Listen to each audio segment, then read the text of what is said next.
Olá a todos, sejam muito bem-vindos a mais um episódio do podcast O Limbo e hoje comigo tenho o João Ribeiro. O João é um dos cofundadores da Shifter e uma pessoa que eu sigo já há algum tempo e admiro. É jornalista, escreve sobre inteligência artificial, sobre jornalismo e sobre uma série de outras coisas e por ser um fã já há algum tempo tive a oportunidade incrível de o poder entrevistar numa conversa que eu acho que vocês vão gostar. Falámos sobre o estado do jornalismo atual, aquilo que é a Shifter e como é que eles conseguiram criar este jornal online independente, todos os projetos que têm, mas também quais é que são alguns dos processos de escrita que o João utiliza, qual é que é a relação dele com a inteligência artificial, quais é que são algumas previsões que ele tem e também como combater a desinformação que reina no nosso dia-a-dia. A verdade é que, tendo em conta o contexto, entrevistar o João era uma das coisas que eu mais gostava de fazer e que achava que estava mais alinhada com a nossa missão. Aliás, como eu digo no episódio, o contexto começa, a minha proposta ao Kevin de fazermos isto, começa com uma mensagem, aliás, com um tweet que o João tinha posto sobre pensamento crítico e desinformação e, portanto, como é claro, tinha de o trazer aqui para o podcast. Pá, é uma pessoa incrível, vocês devem segui-lo nas redes sociais, devem seguir a Shifter, se conseguirem eles têm uma revista, mandem vir a revista, vale a pena.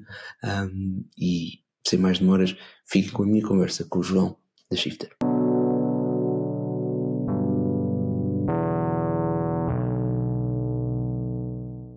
Bem-vindos a mais um episódio do Limbo e hoje tenho comigo o João Ribeiro, cofundador da Shifter. João, obrigado por ter aceito o convite. Muito bom dia. Como é que tu estás? Olá, muito obrigado pelo convite. Estou bem, a acordar a ver o cafezinho É exatamente, e que é o pronto que para uma importa. conversa. É, maravilha. Olha, João, pá, eu queria começar por fazer público um elogio que estava fazendo há bocado. É pá, que é, eu acho que és das pessoas que eu sigo no Twitter português com as perspectivas mais equilibradas. E estou sempre looking forward daquilo que vais partilhar, porque acho que trazes precisamente esse equilíbrio, seja em comentário político, seja em comentário à volta dos mídia, seja comentário à volta de comunicação, acho que é muito fixe. E uma das coisas que eu gosto é o facto de relacionares notícias do dia a dia, coisas que vão acontecendo com toda uma base de conhecimento que tu tens, seja sobre a AI, seja sobre comunicação, seja sobre jornalismo. Pá, há uma série de artigos que eu recomendo que as pessoas leiam, nós depois arranjamos uma forma de deixar isto tudo num link. Mas acima de tudo, queria começar por falar do sítio onde tu escreves esses artigos, que é a Shifter. Pá, ia-te perguntar se tu podias explicar ao pessoal o que é a Shifter e qual é que foi a origin story desse projeto. Ok, é assim, é difícil, eu sempre conto a história do Shifter, eu conto assim por uma via diferente, porque não é uma história muito consolidada e nós nunca nos demos ainda ao trabalho de fazer a consolidação total da coisa, porque foi uma coisa que surgiu de um modo muito orgânico, era um projeto do Mário Rui André, que foi o cofundador da Shifter. Na altura até foi o Mário que fundou praticamente sozinho, depois juntou-se outro rapaz que era o João Dórdio, que também tem agora trabalha na área das tech, na altura escrevia também sobre tecnologia e depois juntei-me eu. Nessa altura, quando o projeto surgiu, não surgiu como Shifter, surgiu como Hype, era um outro nome. Depois tivemos ali umas confusões legais, pediram-nos dinheiro pelo nome e nós vimos na oportunidade de mudar de nome, na oportunidade não, na necessidade de mudar de nome, uma oportunidade de fazer uma cena, pronto, de raiz, mais pensada, não é? Porque aquilo, o Hype começou assim aos trambolhões, sem logotipo, sem uma perspectiva. E vimos essa necessidade de uma oportunidade e, portanto, foi assim que surgiu o Shifter, primeiramente. Na altura éramos um grupo crescente de pessoas, digamos assim, porque éramos aqueles três, mas depois íamos recrutando mais pessoas à nossa volta ali. Isto foi por volta do tempo em que nós estávamos a sair da universidade, do segundo ano, terceiro ano, e íamos recrutando muito os nossos amigos, malta que tinha interesses parecidos connosco, porque a sensação que nós tínhamos é que em Portugal não havia nenhum meio de comunicação que desse atenção aos temas que nós estávamos a ler lá de fora. Nós seguíamos muita coisa lá de fora, como o Mike Policy, o Quartz, o The Verge, aquelas coisas, não é? Aqueles básicos da língua inglesa, mas cá não havia nada sobre tecnologia, ou o que havia era muito específico, por exemplo, em revistas mais específicas, não é? Aquela coisa mais da especialidade, não tanto a que cruzasse os temas, que era aquilo que nos preocupava e que interessava. E, portanto, foi assim, os primeiros anos foram isso, basicamente, uma coisa muito orgânica, uma equipa ainda grandinha de pessoas voluntárias a fazer uma série de coisas. Depois, nós fomos crescendo, não é? E quando crescemos, as nossas preocupações começam a mudar, Claro. O nosso tempo também tem que ser dividido de outra forma, e, portanto, nós fomos começando a profissionalizar o projeto. Nos últimos nem sei, é o que eu digo, a história não está consolidada, porque eu nem sei há quanto tempo sou diretor do Shifter, não faço a mínima ideia, mas diria que 4 anos, talvez. Ok. Nos últimos 4 anos eu assumi a liderança do projeto com o intuito de criar uma maior consolidação editorial, ou seja, definir quais é que eram as nossas linhas principais e o que é que queríamos fazer, porque sentimos que neste tempo a própria necessidade de fazer jornalismo sobre tecnologia, nós não gostamos de dizer que fazemos jornalismo sobre tecnologia, nós dizemos que partimos da tecnologia para falar de tudo, porque falamos de muitos outros fenómenos que surgem nesta altura. Mas percebemos que o espaço estava a ficar mais cheio, já estava a haver outros mídias que já estavam a fazer esse tipo de coisas, não é? E, portanto, nós podíamos, digamos assim, deixar aquele espaço e crescer para um espaço que para nós seria mais interessante. Porque, como dizes, eu sou uma pessoa que tem opiniões sobre coisas e acho que há muita gente que tem muitas opiniões sobre coisas, não necessariamente opiniões no sentido leviano e gratuito do termo, mas de olhar para as coisas com perspectiva, e eu sentia que havia muita gente a olhar para coisas com perspectiva e que podia fazer coisas muito interessantes e que em Portugal não tínhamos esse espaço, não é? Que em Portugal não há um espaço para fazer coisas em profundidade. Por exemplo, os meus artigos sobre inteligência artificial são lençóis autênticos de texto, não é? Que depois se lê bem, porque uma pessoa edita para tentar que aquilo se leia bem, mas são coisas grandes. E, portanto, foi assim aos trambolhões que fomos chegando até aqui e que vamos aguentando o projeto. Entretanto, quando nos profissionalizámos e tornámos uma empresa, foi um primeiro passo para esse exercício da profissionalização. Começámos a remunerar todos os artigos que publicamos. Portanto, nós salvo se a pessoa não quiser a remuneração, remuneramos todos os artigos que fazemos, um bocadinho em função do dinheiro que vamos conseguindo ter, para manter o projeto sustentável e não pôr tudo em risco. E, entretanto, nos últimos 2 anos, na nossa empresa, nasceu mais um projeto de mídia, que é Lisboa para Pessoas, que é onde o Mário, não é, o tal cofundador do Shifter que falava no princípio, trabalha a tempo inteiro. E, portanto, nós somos uma pequena empresa de mídia, um pequeno grupo de mídia, com 2 pessoas a full-time, uma pessoa que nos ajuda e 2 mídia. Pá, eu acho que Desculpa, só dizer, sendo que dentro desses 2 mídia editamos uma revista e um jornal. Portanto... Pá, eu acho incrível, porque uma das coisas que... Ou seja, imagina, eu já fundei non-profits, já fundei empresas, e eu sei que é bem difícil sustentar, sobreviver, a verdade é essa.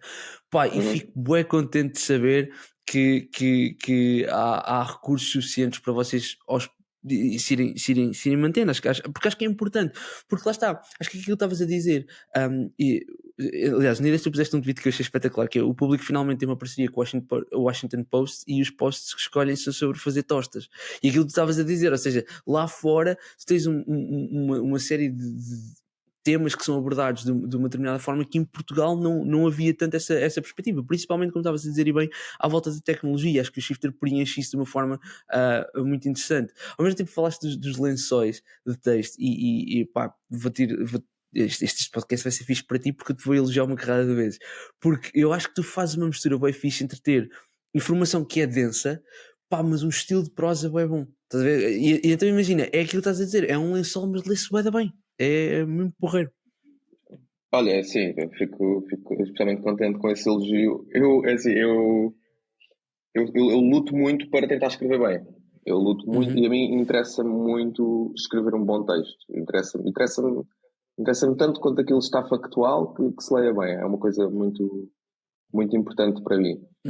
Porque as minhas referências e as referências do Shifter no geral, para dizer assim as coisas mais conhecidas, uma New Yorker, por exemplo, aqueles perfis deles de 14 páginas sobre o Mark Zuckerberg, em que vão tomar pequeno almoço com ele. Tipo, isso é o sonho, não é? Do que nós queremos fazer.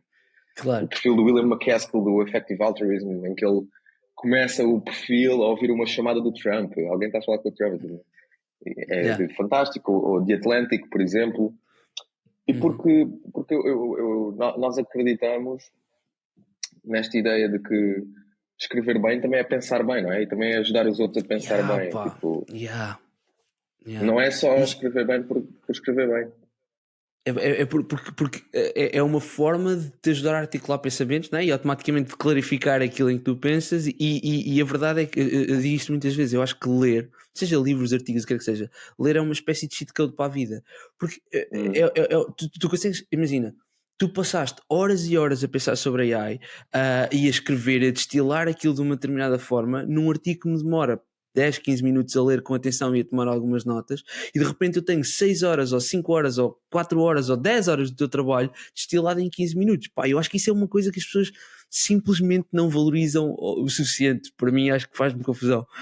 Mas estavas a falar, por exemplo, dessas diferentes revistas, de diferentes perfis, etc. Deixa eu fazer uma pergunta. Como é que tu classificarias, ou seja, vamos falar um bocadinho do panorama do jornalismo em Portugal. Eu vi tu puseste um tweet há pouco tempo a dizer que houve toda a conferência do jornalismo, tu não estiveste presente, e que se discute jornalismo quando se quiser. Eu acho que muitas pessoas que não fazem parte do meio têm sempre uma opinião sobre os jornalistas, e têm uma opinião sobre os mídia, e muitas das vezes não é a opinião mais positiva. E eu gostava de ter uma perspectiva de alguém que é jornalista, de alguém que está no meio, mas que ao mesmo tempo se calhar está num meio mais alternativo, no sentido em que não é o típico jornalismo, ou aquilo que nós normalmente iríamos considerar jornalismo, grande, digamos assim. Como é que tu classificas o jornalismo em Portugal? Quais é que são as coisas boas? O que é que se pode melhorar? Conta-me. Assim, é um panorama muito complexo e como já percebeste das minhas perspectivas, não é? Vem sempre de uma genealogia cá de trás. Eu já tive várias opiniões. Já tive várias opiniões sobre jornalismo, algumas no princípio da minha carreira um pouco mais radical e leviano sobre o tema. Agora eu acho que assim, o jornalismo é um desafio muito grande nos dias de hoje, não é? E é um desafio que depende deste lastro que foi criado, deste histórico que está para trás, não é? É uma área onde confluem várias coisas, não é? A educação das pessoas, o gosto pela leitura, de que estavas a falar, a confiança social, não é? Esta capacidade de confiar no outro e confiar no que o outro está para ali a escrever, essas tais 6 ou 7 horas dedicadas em 15 minutos, tipo, será que a pessoa dedica mesmo essas horas? E, portanto, há essa relação. Tentar acompanhar os mídias, as redes sociais, tentar responder a isso e não perder o pé do chão. Portanto, o jornalismo é uma tarefa muito difícil. Isto dito, acho que o jornalismo em Portugal está um pouco em circuito fechado, diria assim. Eu acho que resiste a alguma crítica interna, pelo menos eu tenho essa sensação, se não for verdade podem-me corrigir, e é um bocadinho dentro daí que vem esse tal tweet que eu dizia de eu discuto o jornalismo onde eu quiser, porque para mim, sinceramente, em 2024 não faz sentido uma profissão como o jornalismo, que é uma profissão pós-leitores, ser debatida em circuito fechado. Claro que há instâncias próprias em que devemos falar, mas acredito que isso até nos afasta mais dos leitores, porque nós devemos perguntar ao leitor sobre o que é que ele quer que nós falemos e quais é que são os assuntos que lhes interessam. Em vez disso, eu acho que o jornalismo às vezes se fecha um bocadinho em circuito fechado e com alguma condescendência até, não é? Tipo, valorizamos uns aos outros as coisas que nós gostamos e depois, se o leitor não ler, olha, paciência. E depois o contraponto disto é os artigos que sabemos que os leitores vão clicar, não é? Vemos aí pelos mídias todos, que aparece de um lado está a parte seca que os jornalistas gostam de fazer e do outro está o clickbait para tentar sustentar a máquina. E isso gera equilíbrios um bocadinho difíceis. Agora, eu não acho que, ou seja, não acho que isto seja uma questão de incompetência ou assim, uma coisa forte. Acho que é um processo natural. Em Portugal, se nós virmos, nós tivemos uma alfabetização muito tardia. Portanto, culturalmente, somos um país que está ainda a apanhar os cacos da ditadura e a apanhar os cacos a construir uma democracia. Somos uma democracia relativamente jovem nesse aspecto. E, portanto, acho que é um processo natural, só que, como todos os processos naturais, eu acho que precisa às vezes de uma disrupção, de uma ruptura, não é? De alguém que faça uma brecha e nesse aspecto as minhas críticas de jornalismo eu enquadraria aí, porque eu respeito imenso tipo, todos os jornalistas e quase sempre, se reparares, eu quando faço uma crítica a uma peça e alguém vem atacar o jornalista, é uma coisa que eu faço sempre questão de dizer, eu não estou a atacar o jornalista, eu estou a criticar o processo porque isto se fez, porque eu não tenho nada contra os jornalistas, eu sei que estão em situações precárias e muito difíceis e os editores e tudo mais. Eu acho que às vezes nestes circuitos fechados tendemos a questionar pouco os nossos processos. E eu venho do design, eu sou originalmente designer e tipo, uma das coisas que eu gosto mais de fazer é design até. E no design há uma prática comum de questionar os processos, não é? De reinventar processos. Tipo, é mesmo divertido. Olha, vou experimentar esta ferramenta, vou fazer desta maneira e percebes a influência que isso tem no produto final.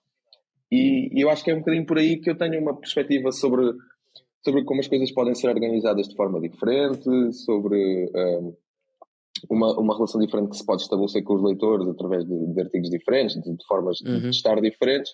E eu acho que caímos um bocadinho na mesmice no jornalismo português e isso, não é? Isso as pessoas acabam por perder um bocadinho o interesse, acabam por perder um bocadinho a ligação, a conexão, porque parece que os jornalistas estão a fazer tudo, sabe, de forma sem pensar nas pessoas, não é? E é um bocadinho por aí que eu critico o jornalismo em Portugal. E depois, já que falaste no Congresso, por exemplo, uma das moções que foi aprovada no Congresso foi pelo fim da carteira equiparada a jornalista, não é? Portanto, em Portugal, para fazer jornalismo, tens de ter uma carteira de jornalista e eles propuseram que se deva acabar com a carteira equiparada a jornalista. Portanto, eu costumo dizer que eu sou o jornalista de Schrödinger, porque supostamente eu tenho uma carteira equiparada a jornalista e eles queriam acabar com o tipo de carteira que eu tenho. Por mim está tudo bem, podem acabar à vontade, mas se acham que é por aí que vão resolver o problema do jornalismo, estão completamente enganados. Pois, acho que é dar ainda mais força àquilo que estavas a falar de funcionar em circuito fechado.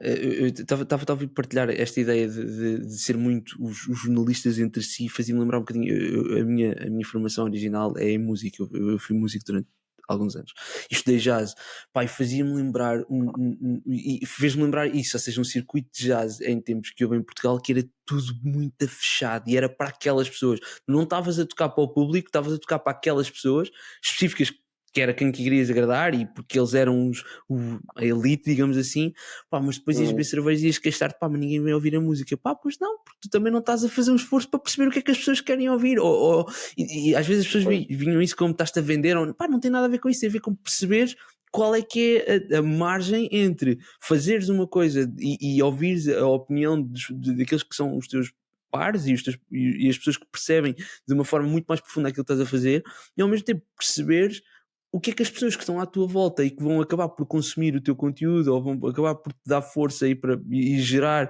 aquilo que tu precisas, que é desde visualizações a reconhecimento, a dinheiro, como é claro, pá, o que é que eles também precisam, não é? E aquilo que estás a dizer de remover isso é, ok, é ficar ainda mais fechado, adicionar mais uma muralha à camada daquilo que é o corpo jornalístico português. Mas isto vem muito, obviamente, não é da precariedade do setor, mas eu também acho que correu aí no Twitter uma lista dos salários da malta do jornalismo e é absolutamente dramático. Mas também existem pessoas que estão a ganhar decentemente, diretores, assim. Imagino eu, não faço a mínima ideia quanto é que eles ganham, mas imagino os diretores que estão nos jornais há 20 anos, já não sei, imagino que ganhem alguma coisa.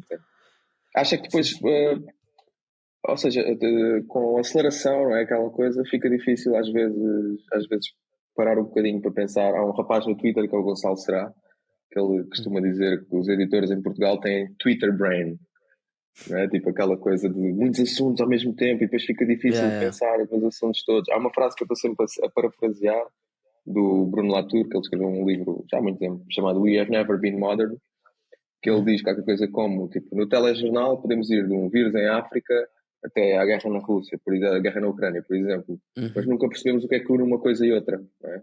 As coisas ficam sempre tudo fragmentado, tudo compartimentado.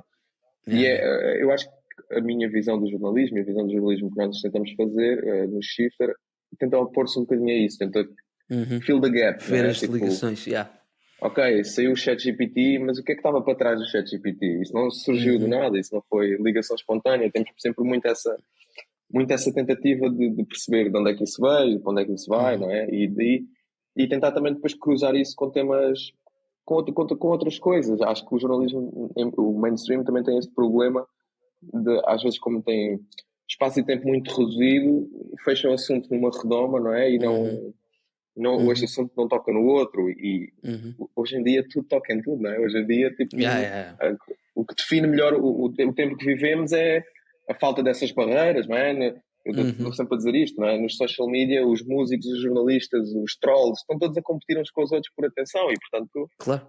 temos que conseguir perceber o mundo fora dessas caixinhas e é isso que nós tentamos fazer no Shifter.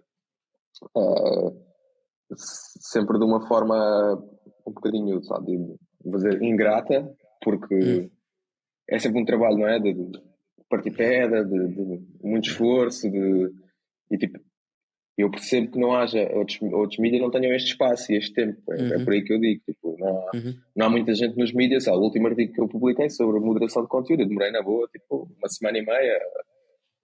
Para além da pesquisa que já tinha minha, não é? Tipo, de base, demorei para aí uma semana e meia a ler novas cenas e a fazer novas fontes, e isso é, se tiveres que responder ao dia a dia, não dá.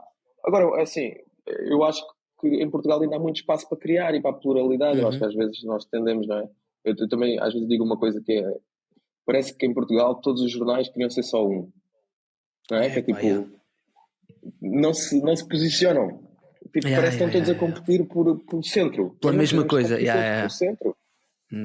Tipo, é aquela cena das notícias na Luz, uma notícia sai na Luz e depois têm 8 jornais igual. Tal e qual. Não acrescentam nada. E depois, e a questão fica, qual é a diferença, né?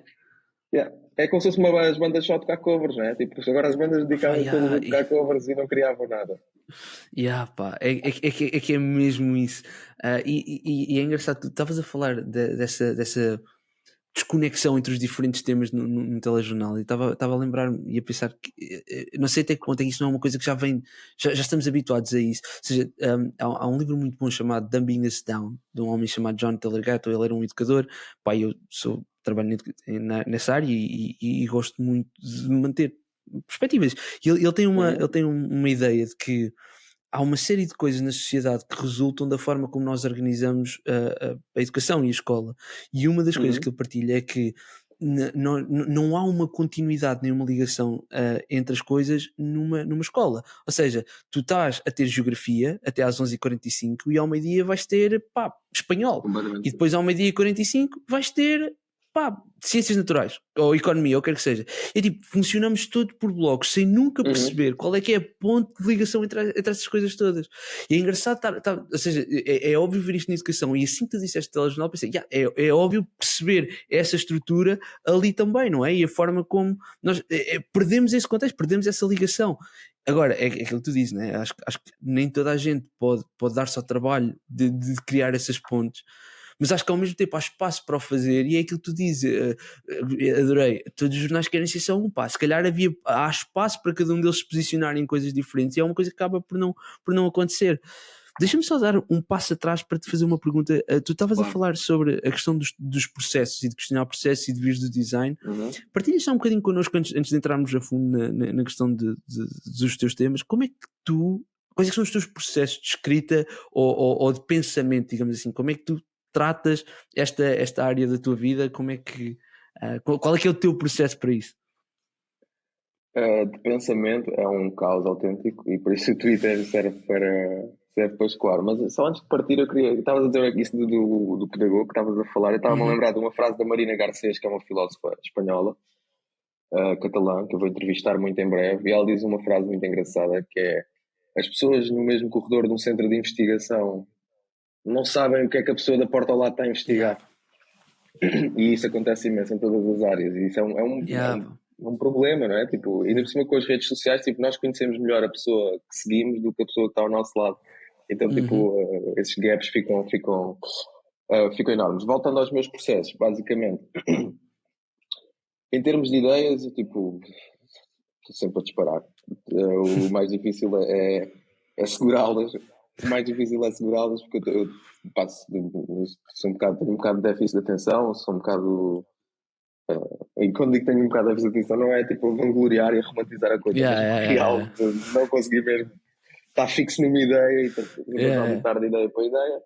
Eu leio bastante. Quando digo leio bastante imprensa, malta que escreve mais ou menos o tipo de coisas que eu escrevo também. Sigo muita malta no Twitter dos temas que me interessa, e muita gente interessante, e o meu O meu processo é quase uma digestão desta inteligência coletiva constante que me rodeia e eu estou muito atento, cá está, aos insights que estou numa roda com amigos, alguém puxa um assunto, tipo, olha, isto dava uma cena e eu, espera aí que eu vou atrás dessa.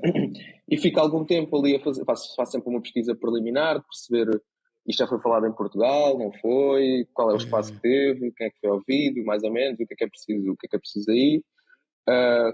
Depois tento fazer ou seja, como tu dizias há pouco, eu não faço o jornalismo muito clássico de ouvir um lado, ouvir o outro, faço mais ensaio. A minha Gosto onda de é mais jornalismo literário. Sim, mais por aí, que é um espaço que em Portugal está muito pouco ocupado e portanto é um pouco estranho às vezes, mas faço pesquisa muito, muito exaustiva, tipo, sei lá, os artigos o artigo último que eu estava a dizer de moderação sobre a moderação no Facebook, eu estive a ler, sei lá o que é que eu li. Li relatórios do Parlamento Europeu, li relatórios da consultora sobre a Meta, li os relatórios de transparência do Google, da Meta, sei lá. E depois começo num loop infinito e vou acumulando o máximo possível. O meu processo nesse aspecto é um bocadinho parecido quase com pesquisa académica, até uso Zotero e tudo, para estar ali a manter as minhas referências certas, e depois faço o meu processo de escrita em si é um bocadinho caótico, mas basicamente o que eu faço, se puder ajudar alguém a partilhar o meu método, é tipo, tenho a primeira ideia, partir a ideia em 3 ou 4 subcapítulos que eu sei que me vão interessar, dividir logo a informação que fui buscar, assim, uma espécie de código de cores, tipo, cada fonte eu meto uma cor, depois meto, tipo, basta um subtítulo, isto interessa-me, logo a construir o esqueleto do texto, depois a partir daí passo uma vez a transformar tudo aquilo em texto puro e duro, depois geralmente irrito-me com o sentido que aquilo está a tomar. É quase sempre assim, eu estou a falar a sério. Irrito-me com o sentido que aquilo está a tomar, crio um documento novo ao lado e começo tipo do zero tipo, a passar a limpo, quase a passar a limpo. Olha, este parágrafo aqui interessa mais, muda a ordem completa do texto que fiz e é assim que a coisa flui. Mas pronto, para também dar aqui um lado de partilha, não é? Às pessoas, para não acharem tipo, que este gajo está ali cheio de mania a escrever os textos e eu sou muito inseguro com os meus textos, eu sou mesmo muito inseguro com os meus textos. Por exemplo, estes textos mando-os para quem trabalha para o Mário, para a Carolina, mando-os, vejam lá se está bom, vejam lá se está minimamente interessante, vejam lá, digam-me lá se está, senão eu não continuo a escrever. Estou sempre neste exercício, isto porquê? Porque é um processo muito solitário, a forma como nós trabalhamos. Né? Somos poucos e sabe, não vou para o Twitter dizer assim, o que é que acham deste meu texto de 8 páginas? Claro. Alguém quer ler para ver se está fixe. Então é um processo assim um bocadinho difícil nesse aspecto.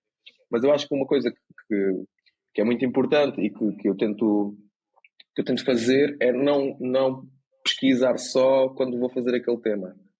Eu tenho muita bibliografia que vou recolhendo e vou acumulando, sim, vou criando assim uma base de dados de conteúdo. E uma coisa que eu acho que me distingue, ou pelo menos eu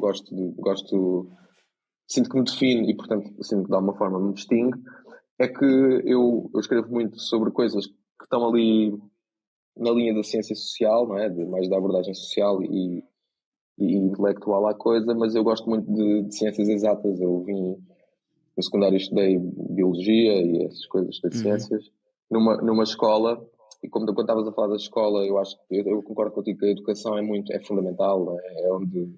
É onde moldas, é onde aprendes a pensar. Claro.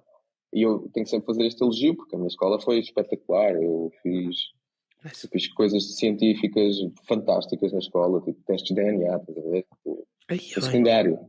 Sim, não, na escola. Só agora, olhando para trás, é que eu fui tipo, como é que isto é possível sequer? Como é que... E deu-me uma vontade que, sabe, eu vejo entro num paper de biologia, de uma coisa qualquer, e não me assusta. Percebo a linguagem. Isso é super importante.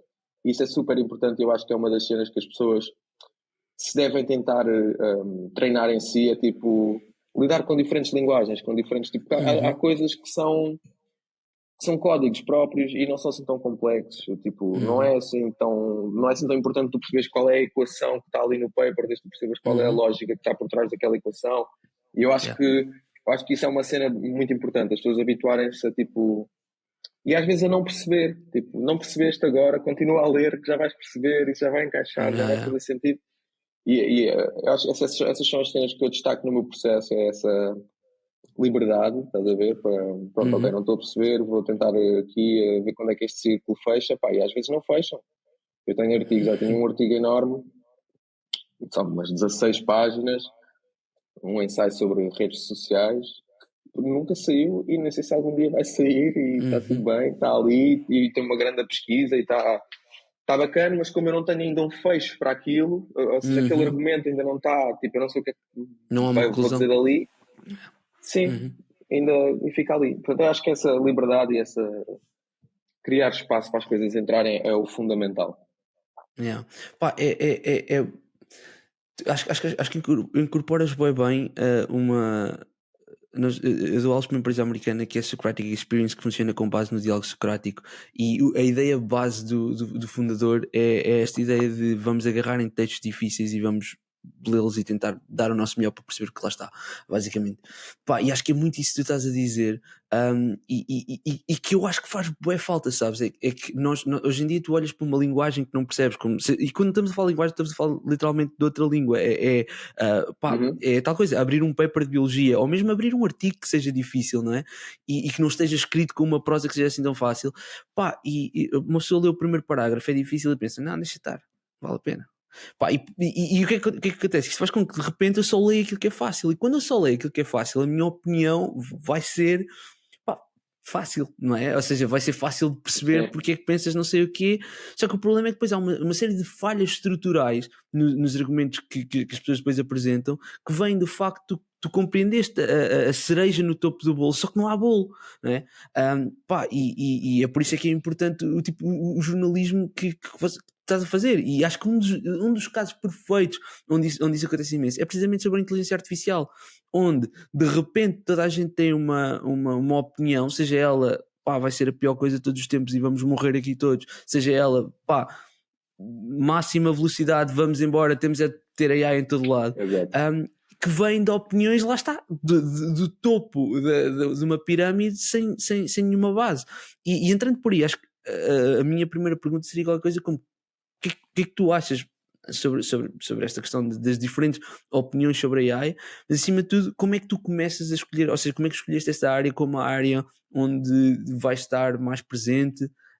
Vamos começar por aí. Sim, okay. Escolhi. Porque, olha, basicamente foi num dos.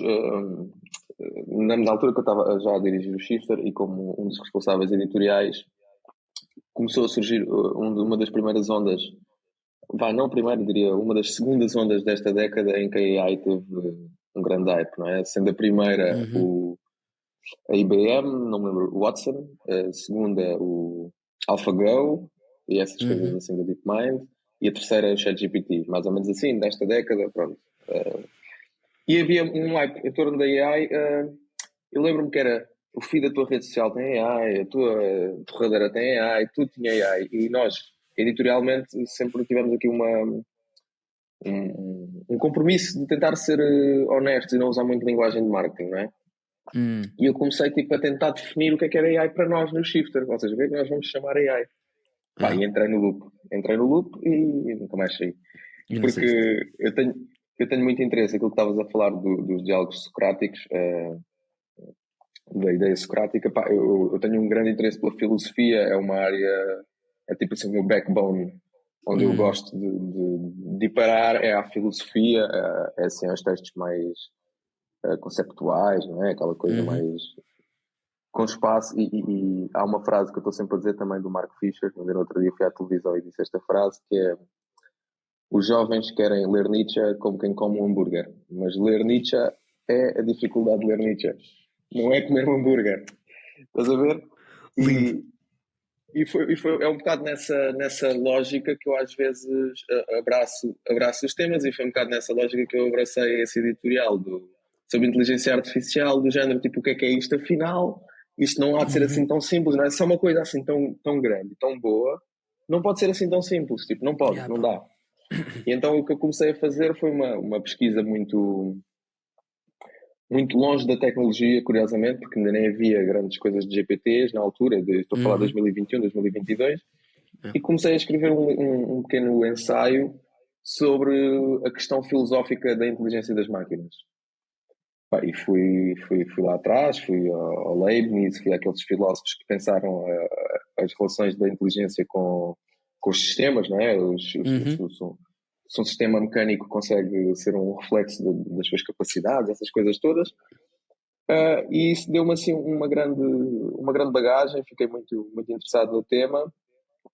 E percebi, a inteligência artificial é um dos meus grandes interesses neste momento, porque eu sinto que é icónica do nosso tempo, eu sinto isso, que é tipo, é um grande reflexo do nosso tempo, não é? Eu estavas a dizer há pouco, a polarização da nossa sociedade está representada na AI,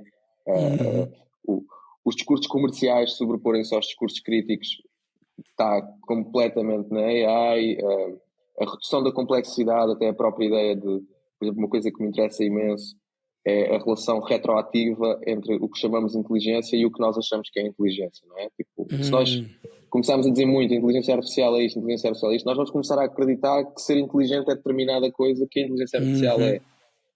Interessa muito essa relação retroativa, acho que é um fenómeno muito interessante também de pensarmos, porque molda sem dúvida a forma como nós pensamos a inteligência artificial, e portanto eu uso a inteligência artificial um bocadinho como desculpa, para como linha guia para depois ir fazer uma série de coisas e falar com uma série de pessoas que são fascinantes, das neurociências, de pensar, não é, o que é inteligência, é uma área que me interessa bastante.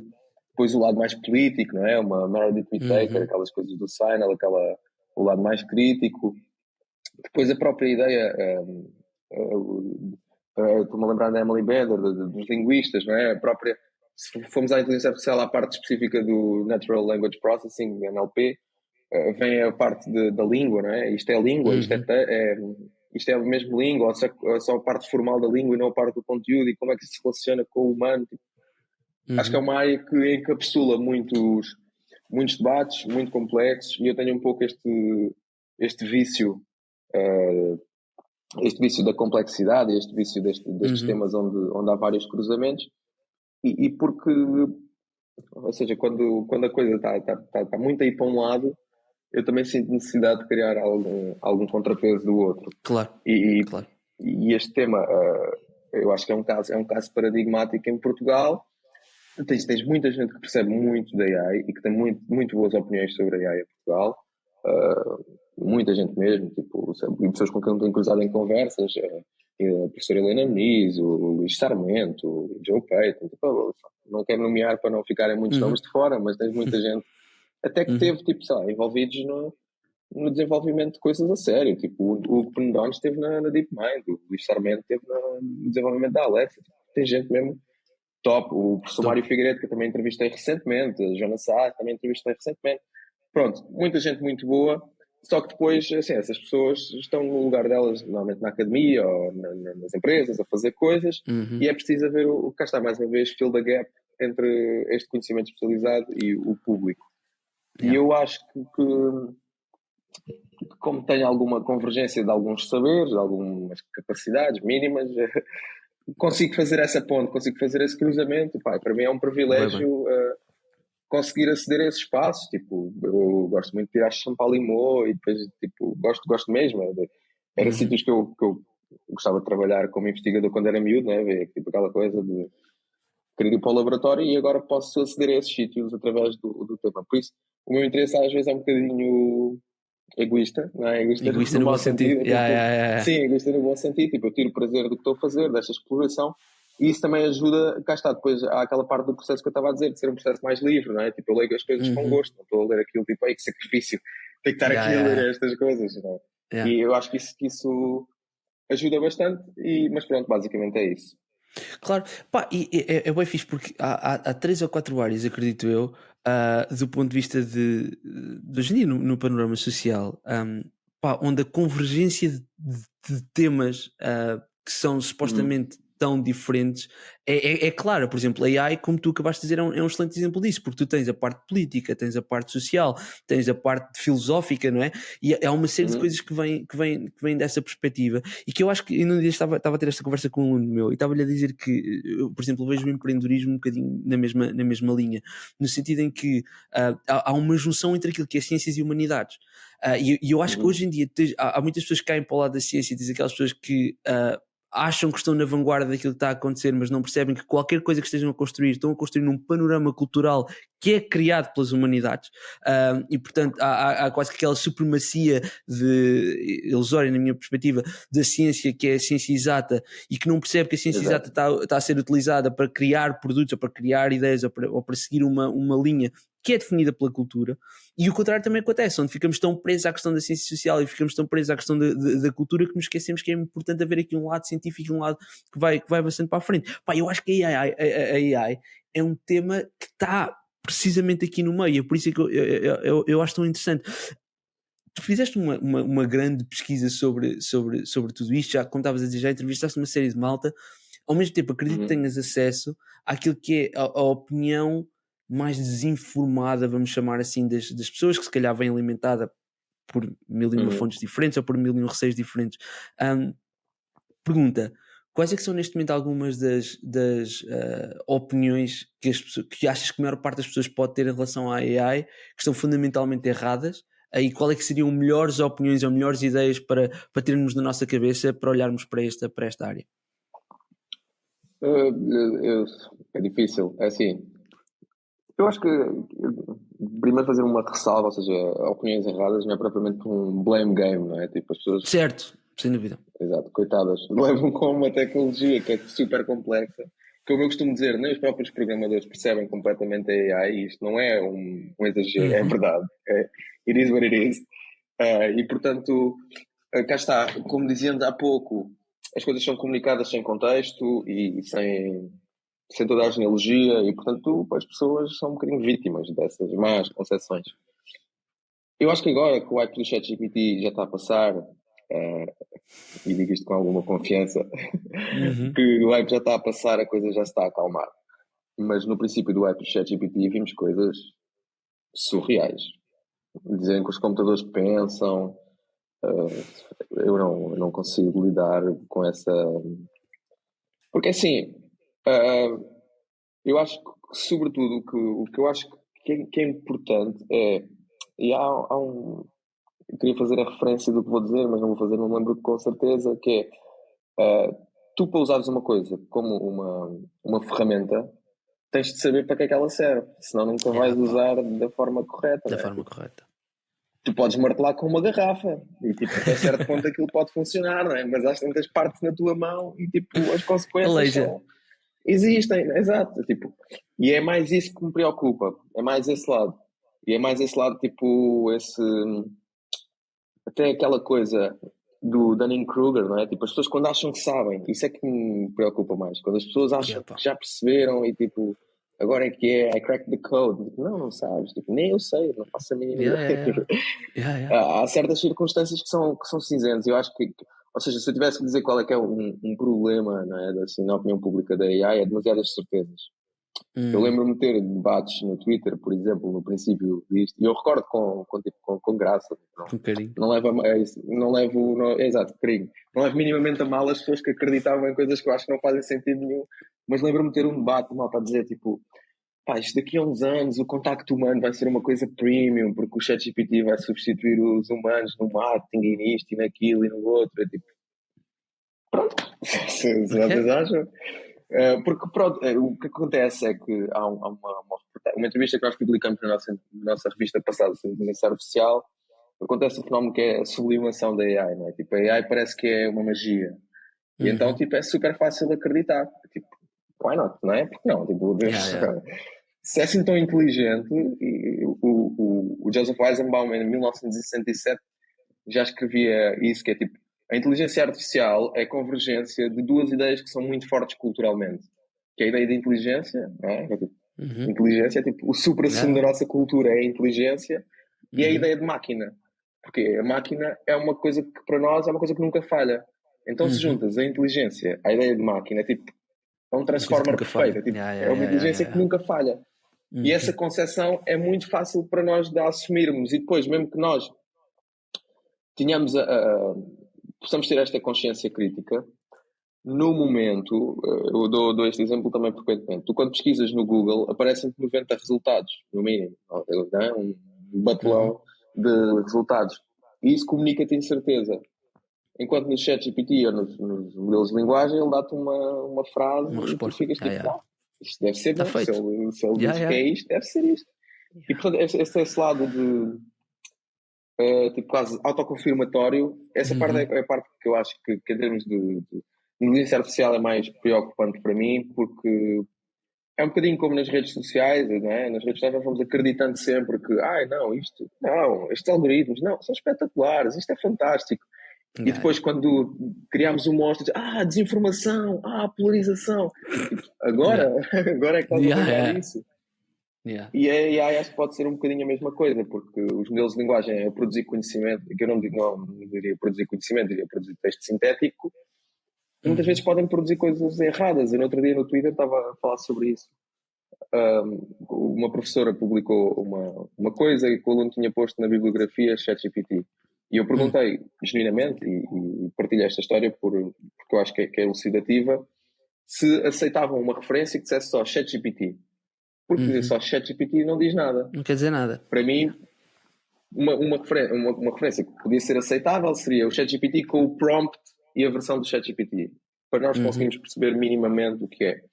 E mesmo assim, tenho algumas dúvidas sobre isso. E depois fiz um exercício com o caso que é mais conhecido em Portugal da morte do Alcindo Monteiro, não é? Com o envolvimento da extrema-direita.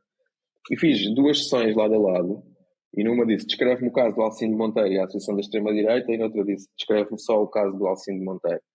E uma delas estava ok, a outra, o Alcindo Monteiro era do Brasil, tinha sido uma coisa completamente far-fetched, fora, não tinha nada a ver com nada. E se nós não tivermos, isto é um exercício de comparação sistemática e eu estou à espera do erro, mas se uma pessoa não estiver à espera do erro, pode ser meio problemático e pode estar a aprender coisas erradas e isso é um bocadinho chato. Sem dúvida. E tanta coisa aí que eu gosto. Acho que uma das coisas, voltando só um bocadinho atrás à ideia da ferramenta, para as pessoas terem uma ideia, há uma empresa que é a Every, que tem a ver com escrita e com escritores, e o CEO, que é o Dan Shepard, tem agora um podcast onde basicamente ele entrevista os escritores, onde ele tem basicamente o computador com o ChatGPT aberto, e eles vão falando sobre algumas coisas do processo de escrita, etc., e ele vai utilizando, vai partilhando na perspectiva dele como é que ele usa o ChatGPT para fazer, para ajudar no processo de escrita. E ele tem uma entrevista com um tipo que é o David Perell, e eles na entrevista, o Dan fala precisamente sobre isso, sobre a forma como as pessoas olham para o tipo de inteligência que o ChatGPT pode ter e assumem que isto é uma ferramenta para tudo. E não é. É como olhares para um martelo e pensares, isto serve para tudo, serve para martelar, serve para tirar pregos, e depois também serve, sei lá, para cozinhar ou uma coisa assim, não dá. E a questão é, nós temos, só que é aquilo que tu dizias muito bem, que é uma magia, não é? É aquela coisa de, isto é tão bom e é tão fixe de acreditar que isto é real, que de repente pode estar em todo lado e faz tudo e mais alguma coisa, e o ChatGPT é uma espécie de junção de tudo aquilo que a AI consegue fazer. Não é? Está longe disso. Ao mesmo tempo, tu partilhavas e bem que esta questão da desinformação, e eu lembro-me que na altura, a primeira vez que comecei a pensar sobre o contexto veio porque tu tinhas feito um tweet precisamente sobre a questão da desinformação e sobre a questão do pensamento crítico. Eu não me lembro do tweet, confesso, nem fui à procura, mas já foi há muito tempo. E ia-te perguntar nesse aspecto, ou seja, tu és claramente uma pessoa que tenta combater isso ativamente. Se nós tivéssemos que encontrar aqui uma forma, um plano de ação que as pessoas pudessem sei lá, tentar seguir ou tentar incorporar para poderem combater, digamos assim, essa desinformação e ao mesmo tempo desenvolverem pensamento crítico, quais é que seriam 2, 3 dicas que tu davas no sentido de as ajudar a desenvolver essa capacidade? Uma coisa que eu gosto muito de fazer e que é mesmo tipo um exercício, eu também já partilhei essa no Twitter, que é ler coisas que eu sei que vou discordar. Coisas boas, como deve de ser, coisas... Por exemplo, o Every, eu sigo eu sigo o Every e eu sei que eu não concordo com a perspectiva deles em algumas coisas, mas eu gosto da forma como eles exercitam as ideias e mandam as ideias cá para fora, e eu acho que isso que é muito interessante. De resto, eu acho que é assim, é uma ginástica, é como qualquer coisa, é como qualquer músculo, é como qualquer, não é? Qualquer treino. A informação, eu acho que uma coisa muito importante é não querer acreditar em coisas, que eu acho que isso é um mal muito grande. Nós somos muito distraídos pela nossa vontade de acreditar em determinadas coisas, não é? E nas redes sociais, então, isso é perigosíssimo, porque assim, tipo, tu não só vais já querer acreditar, como o algoritmo só vai dar aquilo em que sabe que tu vais acreditar. E isso para mim é perigosíssimo, porque faz aquilo que estreita as nossas mentes, não é? Tipo, a nossa mente cada vez mais é tipo um bocado de monocultura, torna-se um bocado de monocultura. E há uma autora que eu adoro, assim, talvez a minha autora favorita, que é a Mackenzie Work, e ela diz dezenas de coisas muito interessantes sobre o estudo dos mídia, e o ponto que ela fez a sua carreira sobre é o Manifesto Hacker, o livro chamado Manifesto Hacker, em que ela fala de uma coisa muito, muito interessante, que é, hoje em dia, a grande competição no mundo, ou uma das grandes competições no mundo, para além do capitalismo, da luta de capitais, é em torno da informação e do conhecimento, não é? Das narrativas que se criam no mundo. E ser hacker, neste contexto, é um bocadinho ter a capacidade de produzir novos significados neste mundo. Produzir novos significados, por exemplo, como um DJ produz um remix, não é? E tipo alteras, ou tipo, a partir desta ideia vais construir outra e fazes o shift e mudas um bocadinho. E eu gosto de me identificar com esta perspectiva, e eu acho que é uma perspectiva interessante de nós termos, no sentido de pensar, ou seja, não querer só, outra vez a história do hambúrguer, não querer só comer o hambúrguer, mas tipo estar ali, tipo, é este hambúrguer que eu quero comer, apetece mesmo este hambúrguer. Tipo, desafiar-nos um bocadinho mais a nós próprios, eu acho que é mesmo muito interessante. E portanto aí, por exemplo, aquilo que eu estava a falar há pouco dos meus textos, de eu estar permanentemente inseguro com eles, eu não vejo como uma coisa má, eu vejo como uma coisa, tipo, parte do processo, parte desse risco, não é? Tipo, porque eu sinto que estou muitas vezes nessa área cinzenta, onde muitas, por exemplo, por exemplo, as pessoas falam muito do síndrome do impostor. Eu vou partilhar aqui uma que esta não partilhei nunca em público. E eu, para mim, eu inverto o síndrome de impostor. Eu inverto o síndrome de impostor em mim. Porque o que eu penso é tipo, eu discordo da forma como a maioria das coisas estão feitas, não é? Portanto, se eu me estou a sentir impostor numa cultura de que eu discordo, então se calhar não estou a ser o impostor. Eu estou a criar uma nova forma de estar neste sítio. Então eu tento um bocadinho. Isto depois dá-me uma enorme responsabilidade do género. Se estás a querer correr esse risco de dar um passo que tu sabes que é um bocadinho maior que a perna, vais ter que te esforçar, vais ter que ir ler, vais ter que ter argumentos sólidos, vais ter que ter as coisas bem. Mas eu gosto dessa ansiedade, estás a ver, desse nervosinho de ir assim para fora de pé. E eu acho que é uma coisa importante, de tipo, ok, e eu acho que é uma coisa importante, e cá está, que te ajuda a dar ferramentas para contrariar a desinformação, para não acreditar nas coisas, para não cair em conspirações, que é mesmo tipo procurar ali, ok, eu acho que isto é assim, com estas informações, então vamos à camada seguinte. Vamos à camada seguinte, ver o que é que podemos aprender e o que é que podemos tirar disto. E depois, em cima disso, que eu acho que é uma coisa muito importante, eu sinto que as pessoas sobrevalorizam muito o presente, não é? Vivemos numa espécie de obsessão com o presente, com ter de comentar tudo e mais alguma coisa. E se tu reparaste, por exemplo, no meu Twitter, já que trouxemos para a conversa, tipo, eu falo algumas coisas do presente, mas é muito metanarrativa, é muito tipo... Eu raramente, sabe, não comento casos e casinhos porque não... Acho muito fácil perdermos nisso e depois ficamos muito conotados a lados políticos e não sei o quê. E eu, obviamente, tenho a minha ideologia, tenho as minhas referências e pelos autores que eu cito não é difícil perceber onde é que eu me posiciono. É bastante fácil até. Só que eu acho que isso não tem que ser uma coisa tipo upfront e que tenha de surgir. Acho que tem que ser uma coisa que faz parte da minha identidade, está lá, não preciso de andar a pôr isso sempre à frente.